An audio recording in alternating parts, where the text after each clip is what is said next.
Hey everybody, Wendy McClelland here. I am so excited. This is the first episode of my brand new show, Ask Wendy Webb.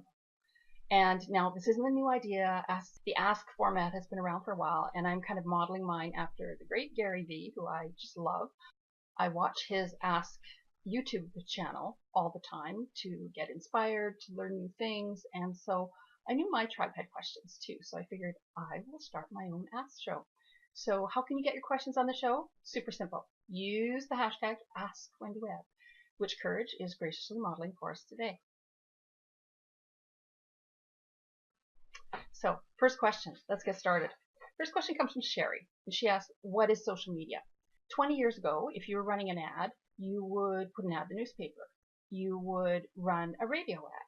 But today we have an opportunity for a two-way conversation instead of just that old-fashioned push media where we used to just push out content and hope that somebody would read that ad and come into our car dealership or our drugstore or whatever business we had. Today with social media, we have the opportunity to actually engage with people. And that's the difference. It's called social media because it is social.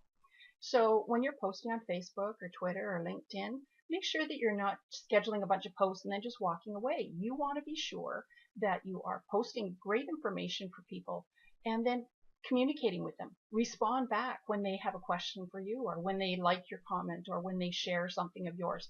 It's social because it's meant to be a back and forth conversation. So that's pretty much what social media is. Now, the next question kind of ties into that, and that comes from Marlissa. And she asks how to use each platform and get them to be most effective for your business. Well, I'm going to step back from the social media for a moment, Marlissa, because when I work with clients, we don't, if they want a social media strategy, we don't even talk about social media for the first half a day. The first half a day is spent on one, identifying their brand, and two, identifying their ideal clients, because every social media platform has a different kind of client. So the best way to use social media for your business is to identify your brand, what it really reflects to the public, to your tribe. Is it attracting the people that you want? And second, who are you trying to reach? You need to know age. You need to know geographic location. What do they drive? What do they eat? Do they have pets? Do they have children? All of these things will give you a really good picture of who your clients are, and then you choose the right social media platforms for them. So let's say you had a business that focused on seniors, anybody over 60 or 65. Facebook is probably the best place for you because it's been an 80% jump in the last 3 years in the number of people 55 and up using Facebook. But if you were trying to attract women, working women who were wanting to create a lovely home, maybe plan a wedding, cook an amazing meal, take the kids on a vacation, then Pinterest or Instagram might be a great place for you. Or if you run a food truck in the downtown core of a big city, I would suggest Twitter would be the right place because that's where a lot of urban people go looking for an opportunity to go out for lunch. And many of the food trucks, that's all the advertising they do. They simply tweet out every day what their menu is and where the truck's going to be parked. So the best way to use social media for your business, know your brand, identify your ideal clients, and then choose the right platform where those clients are. And then the next question comes from Brenda. And she's asked, how do you use social media to grow your business without appearing spammy? And that's a really great question because I'm sure your newsfeed has sometimes been flooded with people trying to sell you everything from eyelashes to sunglasses to whatever. And that's fine every once in a while. I don't mind that at all because I know people want to tell me about their business, they're excited about it. But there's kind of a ratio that you should keep in mind, and that's the 80-20 rule.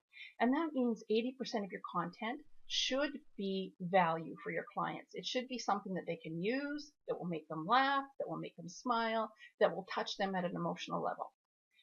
20% can be a sales pitch about your new product, your new service, an event that you're doing, but don't overload people's news feeds with product pushes or buy this, buy this. So that's how to not be salesy on social media, is make sure that you, again, going back to Marlissa's question, have a brand that people can identify with. What are you known for? Then know who your clients are and give them what they want. So for me, I know a lot of my clients want to live a more fulfilled life and have inspiration. So I often post inspirational, motivational messages about people that have overcome obstacles because I want to encourage people to believe in themselves. But I also know that a lot of my clients are into social media and they want to know that. So I try to post things about how to use social media better. And then 20% of my posts are about events I'm doing, maybe a webinar that I'm doing, or a new product that I've got. So follow the 80-20 rule. So that brings me to the end of this first episode of Ask Wendy Webb. And again, hashtag me, Ask Wendy Webb, and maybe you'll be on a future show.